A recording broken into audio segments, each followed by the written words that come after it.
Hi, everyone. This is Jaime Alejandro with the Arts Calling podcast, bringing you conversations with independent creatives in the literary, visual, and performing arts.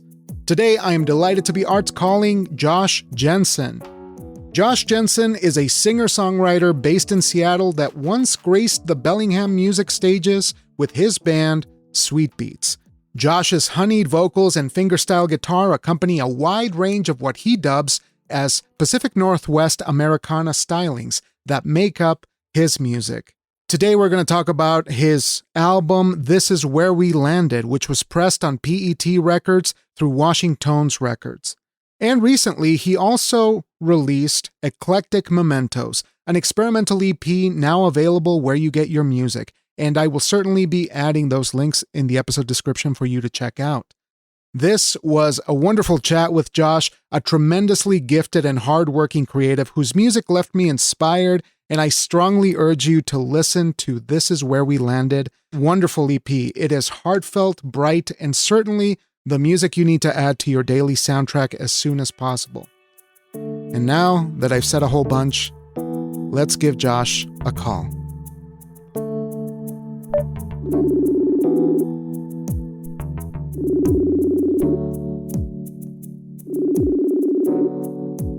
Hey, Josh, good morning. How are you? Hi, good morning. Doing well. How about yourself? Oh, I'm doing wonderful. Thanks again for taking the time to do this. I'm really excited that we finally got to get together for a couple of minutes to talk about your work. Maybe we can start at the beginning. Well, first and foremost, actually, where are you at these days? Yeah, so I'm in Seattle, beautiful Seattle in the Emerald City, and yeah, I've been here since 2010 and absolutely love it here. It's got a vibrant music scene and it's obviously, gorgeous over here. So yeah, love it. Good times. So you've been doing music for quite a while. I was looking through your discography, trying to get a sense of how everything began, and you have been tremendously prolific, doing a lot of work that is so lush, and it has so much personality that maybe we could go to the beginning and get a sense of how this started for you. When did you get into music and start exploring the, I guess that particular journey? Well, it goes way back to my grandpa is from Arkansas, and he grew up on the Grand Ole Opry and watched reruns of it religiously as I was growing up. So I remember kind of trying to emulate those musicians and play music around his house with my cousins. He had a guitar and he had a big old keyboard, and so we would have our little band and play song, pretend to play songs and make stuff up. And it all really started way back when. I'd say my love for music really, really grew in high school. I met a dear friend of mine, Jonathan, who really opened up kind of my perspective on music and what kind of art is out there. And he had a really eclectic taste, and that kind of rubbed off on me. And so, high school, when I was 15, I was in a band called Popular by Association that we started, a little pop punk band, Blink 182 wannabes. And we wrote a bunch of songs, threw all of our stuff in a car and went out to Seattle to record. My dad's cousin, Gary Mula, had a studio that he called Call Eye Productions. It was located in the heart of an old warehouse that he converted into a music practice space. Oh, nice. Right in the heart of Seattle. Nirvana practiced there, Mudhoney, Screaming Trees. So it had quite a name and quite a legacy in Seattle. And we got to record our first album there. And that was sort of my first foray into recording and audio production and understanding kind of that side of things a little bit better. And so we released our first album, and it's out there for better or worse. That was 25 years ago now, but yeah, so it all just kind of grew from there. And I still can't stop playing music and can't stop recording and releasing music that I write, because it's just such a great release valve for me, among all the other things that I do. Sure, sure. During your time there, it seems like you have been concurrently exploring with audio production. Has this been something that has impacted the way that you write music, and do you feel like it's a restricting thing to know too much about production, where you're to the point where like maybe I'm not capable of capturing this particular feeling production wise, so maybe has that been an issue censoring yourself to some degree?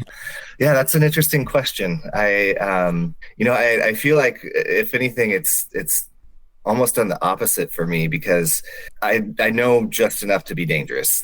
Let's be honest. Like I have the DAW I use is on my phone. I record a lot of demos and things on my phone.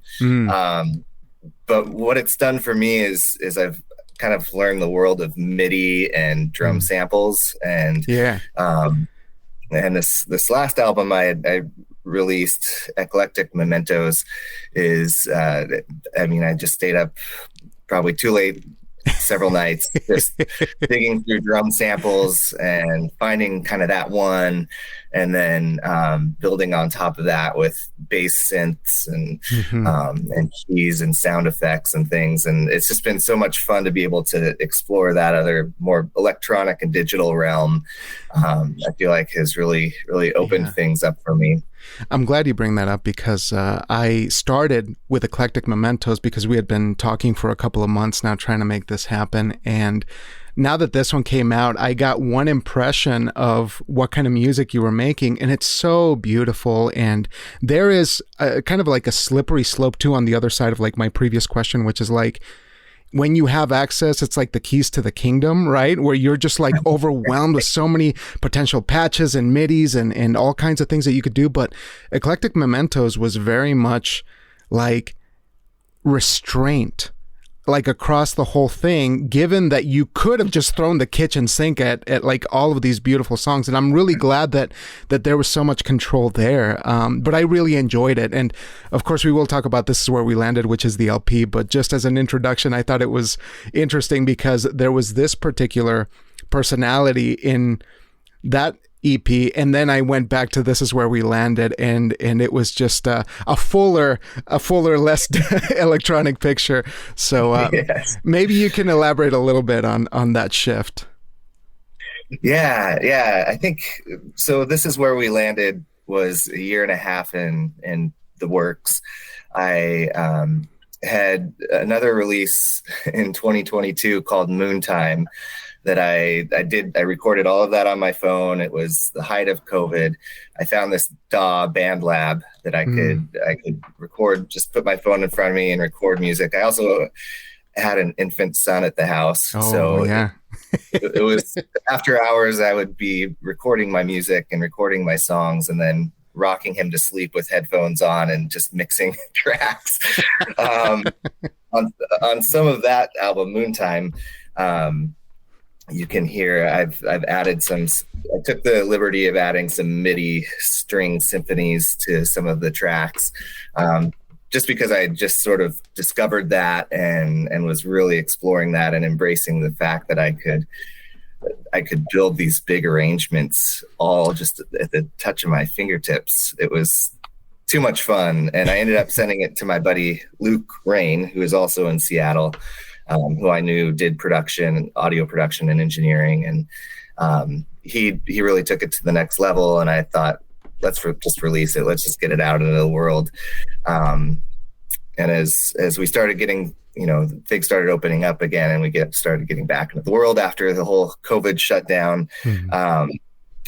Luke was like, "Hey, come to my studio. I'm building the studio. I'd love to have you in. Let's record some music." And so, like I said, over the course of about a year and a half, I was writing music and just really intentionally for bringing it into the studio, because, maybe as you were alluding to, Luke has the keys to that whole world, and he just does such a fantastic job. I mean, just watching him at work, I've always referred to him as the wizard, because he's there like, "Hey, I think you're swinging this beat a little bit. Let's add this kind of beat to instead of a click track to see how that changes things." And he's very percussive and just a really brilliant engineer and really fun to work with. And So we'd, be playing to this click, or not a click track, to this drum beat that he would produce on the spot. And it would just make the song really pop. And you actually hear a lot of those beats on the tracks that he incorporated into them. But yeah, it was such a pleasure working with him and being in the studio. Again, it was mostly late nights, and it was a lot of scheduling around his busy tour schedule to make things work. But at the end of the day, this is where we landed. Really was a piece that I thought, I want to collaborate and I want to do this right and make a proper record. And that's what you hear. Right. It's such an achievement as I was listening to it. There's so many moving pieces to that album that, again, I'm baffled by the beautiful control and restraint of these arrangements, because they are servicing these songs, and there's such earnestness and honesty in the work that you've put in here. And there were a couple of moving songs that I was just like completely overwhelmed by. There was just really good stuff. Across the Sky, I think, is a phenomenal track, but I could go, like one through, however many tracks, and just kind of give you my Cliff's Notes of everything that I loved. But maybe in your own words, you can share a bit about some of the challenges. Maybe in particular, we could talk about one of the tracks that gave you the most grief. What's something that you had to work really, really hard for in either songwriting or production that you felt you had to overcome, that you felt made it a better track? That's a really deep question, and I feel like I have somewhat of a shallow answer to it. I think, what really jumps out to me immediately was this song Birdhouse, where I had an introduction, a really guitar heavy introduction that was this really quick finger picking kind of thing that I had written to bring the song in. And I brought it to Luke, and we kept recording it, and he kept being like, "Josh, this is really good. You're very talented at the guitar. It doesn't fit the song." And, as a songwriter, when you hear that, you're just like, "Oh man, that was so good." But I'm really happy that he said something, because in retrospect, the way that the song turned out, I ended up, and I did this with a lot of tracks for This Is Where We Landed, was I wrote them as a canvas in a way, and thinking that I would bring in other people to collaborate on a lot of tracks throughout the album, and leave some space for them to really shine. And on Birdhouse in particular, I brought in 2 horn players, and then a mandolin player to come jam on the track, and they all recorded separately, but we ended up putting this just really great mandolin piece as the intro. And I just am so thrilled with how the song turned out. I mean, it really wasn't meant to be a solo show-offy piece. It's really meant to be a front porch stomper that, really, I think brings the album in just so perfectly. And so it was little things like that throughout the recording process that I think I learned how to let go of certain aspects of the songs that I had written. After you pour so much of yourself into these songs and into some of the words and into things, and then you bring them out of their shell and bring them to a producer and another ear. We had another track where similarly Luke was like, "Hey, I'm just not getting these words. Just take the words back, woodshed them a bit, rewrite, and let's come up with a theme that's just much more clear and that another person can really understand." And Luke knows this about me. He says, you write in hyperbole, and you write in very poetically. And he said, but sometimes, as a third party listener, he goes, I just need you to tell me exactly what you mean. And it really helped having that perspective throughout this recording process. And I feel like that's what made This Is Where We Landed really stand out for me, was having somebody to collaborate with and on the songwriting journey, and really get that input in real time as I was writing these songs and bringing them to the studio, and then sometimes bringing them back to the studio better than they were before. Yeah, that's fascinating that you mentioned this sort of like initial starting point when you begin to write, which is more lyrical, as you say, perhaps a little more abstract, but requiring that third party. And of course, it's with all writing, right? Depending on how clear we want to get to the point. But I'm curious how much of that is, would you say that's just overall good songwriting in general, or would you say that's something that you would think of more in terms of what Americana is, or that type of songwriting where there's a clarity that needs to come through, or should we be pursuing a kind of more immediate clarity in what we're writing about when coming up with music? I think there's two answers to this, right? Because I feel like there's one side where this is what you were feeling as you were writing it. It's raw. It may not be as understandable. There's a poetry to it and kind of this internal vibe to it that can be unique, and it can set a song aside in a lot of ways. I think Americana music really borderlines folk music. And I think that the other answer for me is, the beauty of folk music is having a very clear story and a very, very simple words that carry a lot of meaning to them. I mean, some of the best folk songs that you hear are just so easy and so to understand and so relatable that, you want to listen to them over and over, and you attach yourself to these artists because they're able to convey these messages with so much brevity to them, in such a simple manner, in such an accessible manner. And so I think, like I said, there's two sides to that, right? Like right. I don't just write folk music, as you've come to learn. I have a very vast swath of music that I listen to, crossing all genres. And I feel like I've always been attracted to sort of the more poetic stuff and the deeper stuff that maybe you need to invest a little time in to create your own meaning. But again, writing this Americana album and working with Luke Rain as a producer and somebody who was engineering these songs and giving me this feedback in real time, I felt like I really benefited from that experience and kind of opening up my perspective as to what my music may mean to other people or how other people might digest it. Right.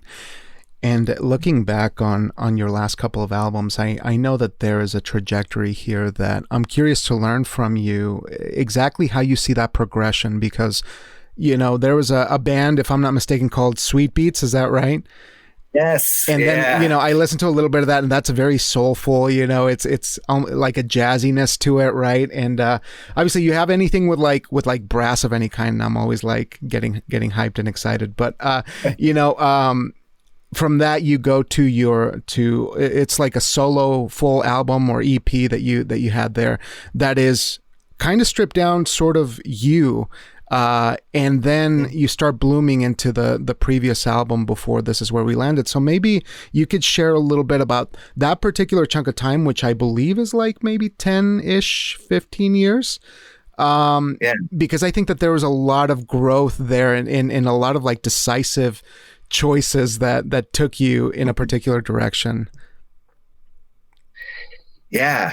I went to school up at Western Washington University and lived in Bellingham for a number of years. And I got the pleasure of living in Bellingham kind of at the height of this kind of funk scene that was up there, this funk and soul scene that was really, really popping while I was there. I mean, you'd go out to these bars and you just get the funkiest music. Everybody was dancing and it was so fun to be a part of and I had a couple of bands up there, one called Cadre that I started early in college with some friends of mine.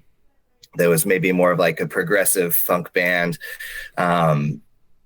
We had, this kind of rock drummer and this really groovy bass player that just could play all these intricate lines. And so we just had a blast with that. But yeah, morphing into Sweet Beets was a fairly intentional project. My good friend, Aaron Webb, who I met up there, is a guitar player and wrote just this amazing music. And he really intentionally picked and chose musicians to live in this house after I was done with school, at least. I went in and moved in with him and these other good friends who all were musicians. And Aaron was very intentional about, like, we're going to start a band and we're going to play music and we're going to have a house of people that just jam out all the time. And that's exactly what happened. And as a result, we had this just incredible chemistry because we all lived together. We all played music together. And we wrote these pieces that even, last week I was just listening back on that album and just it brought a smile to my face knowing that I had this point in time where I got to live with these people I called brothers and play music. And we would go out and sell out bars in Bellingham and just make people really get down and boogie. It was so much fun. It was such a blast. And it's, it was interesting because after that, I moved to Seattle and was really becoming invested in the job that I still work at, my day job. But things were changing and I had just this whole litany of music that I had written over years and years. And my dad's cousin that I mentioned earlier, Gary, sadly, in I believe 2009, the Dutchman burned down. There was a tire shop next door that caught on fire and burned down the Dutchman. And Gary, instead of getting down and out and, stopping anything, he saw it as an opportunity to really grow. And he found a place at the Columbia City Theater where Jimi Hendrix grew up playing and just has this lovely stage and just they bring in a lot of really great acts there. Gary worked there as sort of a sound guy and had his own studio in the back that he operated. So I got to record that album on the stage of the historic Columbia City Theater. And it was between festivals and Gary was super busy. It was a really interesting recording experience because he was giving me this friends and family discount. And I instead of it being a very, like I mentioned with Luke, very intimate and kind of working sessions, I felt like I needed to go in, I needed to lay down my tracks and then let Gary get back to his life and doing these other things. So in a sense, that album was a little bit of me just really gushing out this music that I had pent up over the years playing in these funk bands. I had all these other, singer-songwriter type songs that I needed to get out there. And so I went up on the stage and I laid out all of the guitar tracks first. And that was in one or two sessions. And Gary was like, where is this going? What's happening? Then I came in and laid the vocal tracks down. And then I brought my good friend, Alex Capron, who played the saxophone in Sweet Beets and Cadre. I've been playing music with Alex forever. He's on This Is Where We Landed. And we frequently play music together. But he came and he played the clarinet over the tracks, and we had a lot of fun with it. And it was really neat to experience the Columbia City Theater stage and get to play and record up there and come up with this album, really that meant a lot to me because it was all of these songs that I had been wanting to get out for years, and to be able to release them and get them out to the world and work with Gary again was just a real treat. That's incredible. And through that journey, I was curious of your sense of production and how you see things in terms of the changes in, I guess, the viability of studio recording. I'm not too knowledgeable on the current state of how producing an album in a studio is versus the work that you can do in your home recording studios and stuff like that. Do you think that there is sustainability in the current climate for studio recording, which I feel it seems like you get a lot out of it. It seems like there's a great community that you guys have, but I am curious how you see the future for these things. For somebody like me who's not exactly knowledgeable on that particular area. What's the, I guess, the prognostication there? Like, what's the feeling? Do you feel optimistic or not? I think it's interesting because everybody these days has a home studio of some sort. Mine is very rustic. I use my phone. I use my computer to kind of post-produce things and come up with these demos. I like to have that other opinion. I like to work with an engineer. I think working with somebody who's producing and Eclectic Mementos, the recent release is an exception because I did do that all on my own. But with This Is Where We Landed, the album really was so much better because it was a collaborative process on all fronts. And I feel like, again, for me, it's sort of my flagship because I did take the time to bring people in and set the stage for these pieces to have other musicians really shine. And to get to responding to your question, I do fear that people may get to this point where everybody's kind of recording their own thing and not really having that collaborative effort or going to those steps. I think that AI is introducing a whole other aspect where you can literally say, I want this genre and I want to hear this style. And you can have AI basically create tracks for you. And so I guess, for me, I fear that we're going to lose some of what to me makes music really special is that chemistry and that collaboration that you get from working with other people and other musicians. And I sometimes I fear that could get lost over time. But at the same time, I feel like people are going to seek that out. And in some ways, people might actually sense that in some of the music that comes out and, as technology progresses and I'm hopeful that people really want to go back to that collaborative state of music that just is so beautiful and I think is the attractive part about music.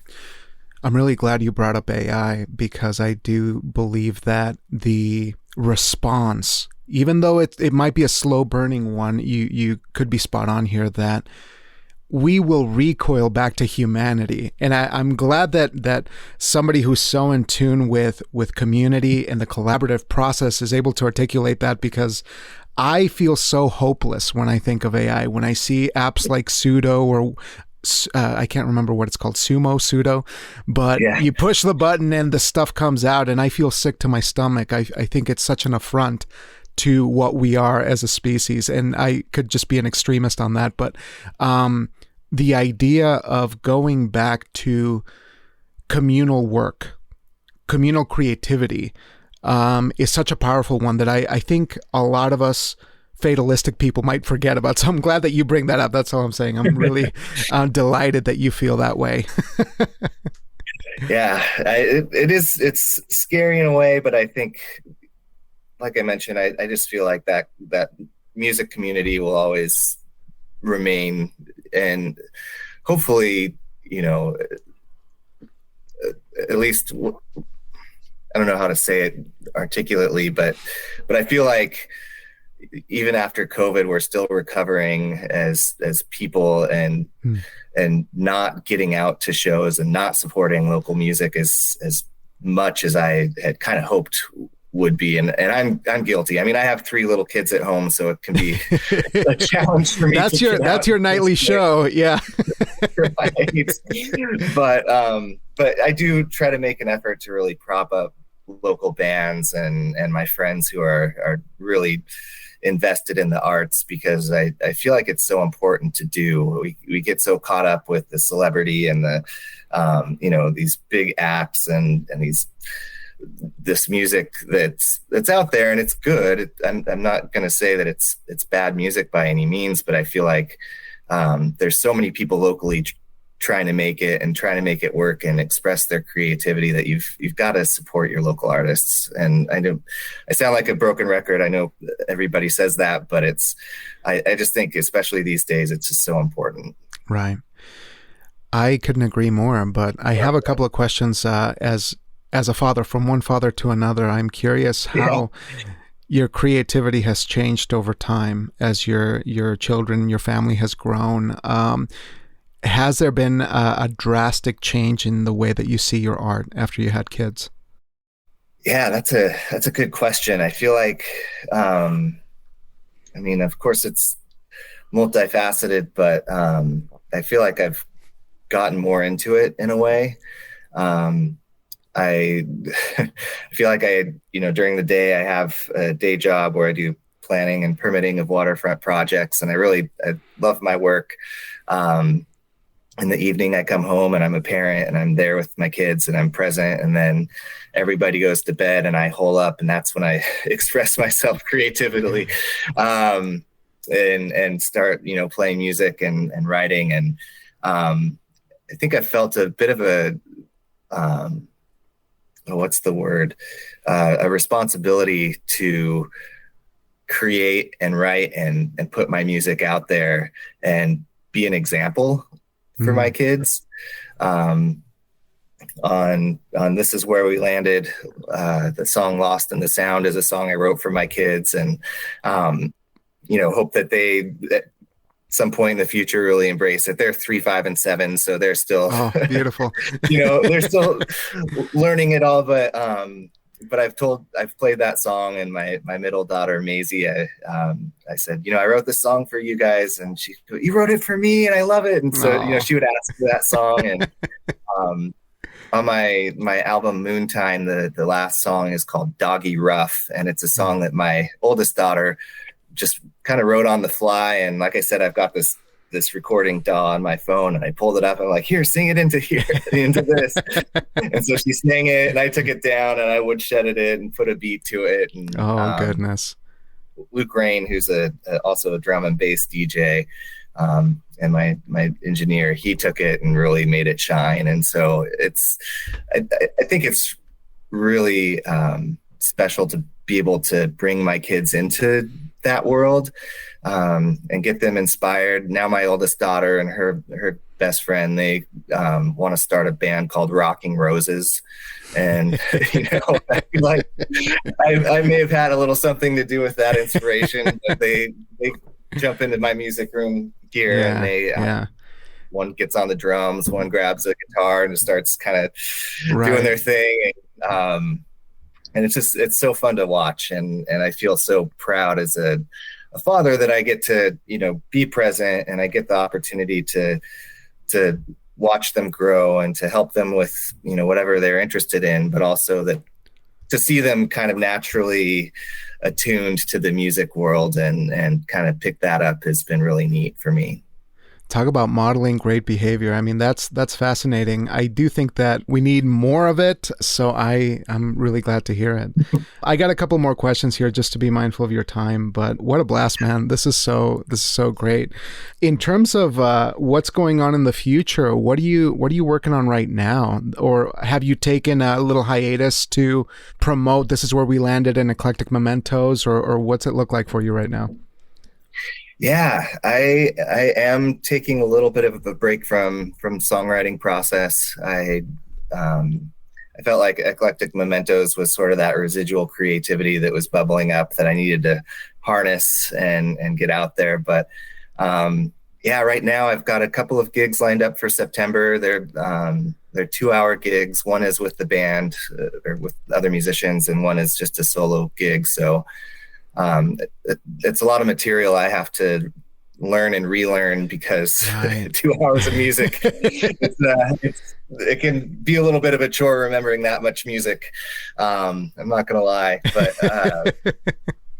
but so I've been really in sort of that rehearsal space and sort of that promotional space, trying to get This Is Where We Landed out there. So I worked with Washington's Records on that to print 200 copies on a recyclable PET plastic record that is this gorgeous translucent blue. I mean, they just did a really bang up job on it. It's so fun to hold and to see your music in a format like that. And so I've been peddling records and trying to get the promo out there and really just ride that wave again, because I feel like This Is Where We Landed is such a flagship album for me and something that I spent so much time on. I really want to get the word out there. So I'll probably be doing another promotional push here towards the end of the year to see where that goes. Kind of just as the cycles of my musicianship anyway. I often do the bulk of my writing in the wintertime. I feel like is when you're a little more holed up and have that time to really process things. Summer just gets so busy, as I'm sure you're aware, with children, especially keeping them entertained while they're not in school is something else too. So I feel like at this point, just kind of riding the wave and we'll see what's next. I mean, I'd love to get back into a band or do something different. But we'll see. I think we'll see what the creative gods tell me over this winter, and next year we'll emerge with a little more clarity on that front. That's lovely. And one last thing here. I try to ask folks here to wrap up on the matter of sustainability. I think that we are living in a disconnected, frenzied world. Everything's kind of out of sync. And I'm curious if you have any particular things that you do or ways that you live that you return to for sustainability, for nourishment, for longevity. Like, what are the things that you're trying to actively work on to continue that craft long term? Yeah, that's a fantastic question. I mean, for me, like I mentioned earlier, I listen to a whole broad swath of music, and I feel like what really keeps me going is to continue plugging into those different genres and what people are doing, and just kind of seeing. While I like listening to some of the classics, and you have those records where the needle has worn them fairly thin, I feel like there's also all this fresh music continually being pumped out by all these fantastic artists.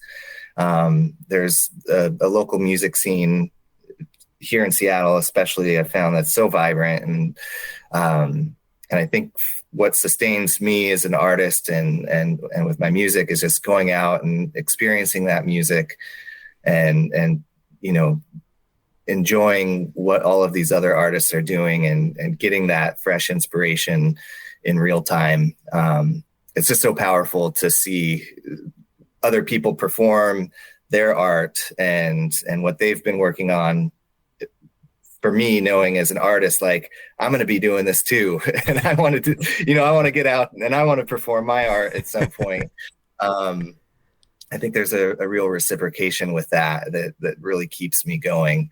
And as you mentioned, sustains that creativity. What sustains you in life? Let's say outside of creativity. Sure. Oh boy. I mean, really right now is I'm in the thick of these 3 kids, 3, 5, and 7. They're so much fun. Just, watching them master how to ride a bike for the first time, or want to learn how to play the piano, or want to learn how to sing. I don't know if your kids are into K-pop or K-pop Demon Hunters. Oh, we've watched Demon Hunters quite a few times. Surprisingly, they've got some bops. Yeah.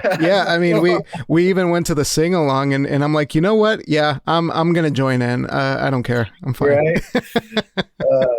But I mean, to be totally candid about this, like, I put that on in our van. We've got this Toyota minivan now that we cruise along in, and my two daughters flank, either seat behind me, and that comes on, and they're just singing at the top of their lungs. And like, at first it was a lot of sort of hit the main words and bumble through the rest, but now they're just like hitting the notes, they're hitting the words, and like, again, it's maybe the musician in me, but just to hear that progression and hear them, they rehearse these songs. They're not going to call it rehearsal, but to hear that progress and see the progress in them and see their eyes open to so many things. It's just, it's so beautiful. And I feel like that's been really nourishing me lately, is just to watch that growth and progression. Well, I think that's a beautiful note to end on. Josh, I want to thank you so much for bearing with me, for your time, and of course for these beautiful records. Like I've had the pleasure of listening, to them for the last couple of days, and this is where we landed. It is indeed a statement, and it comes out in this lush, sort of like beautiful force. And I want to congratulate you on all the work that you're doing, because as a new fan, I'm just very glad I got to talk to you. So congrats on all of this, and I hope we get to chat down the road. Yeah, thank you so much. I appreciated connecting today, and I'll look forward to chatting again someday. All right, man. Well, you take care. I'll let you enjoy your Sunday and have a wonderful time. So I'll be in touch real soon on the internet. Great. Sounds great. Have a good one. You too. Take care. Bye. You too. Bye.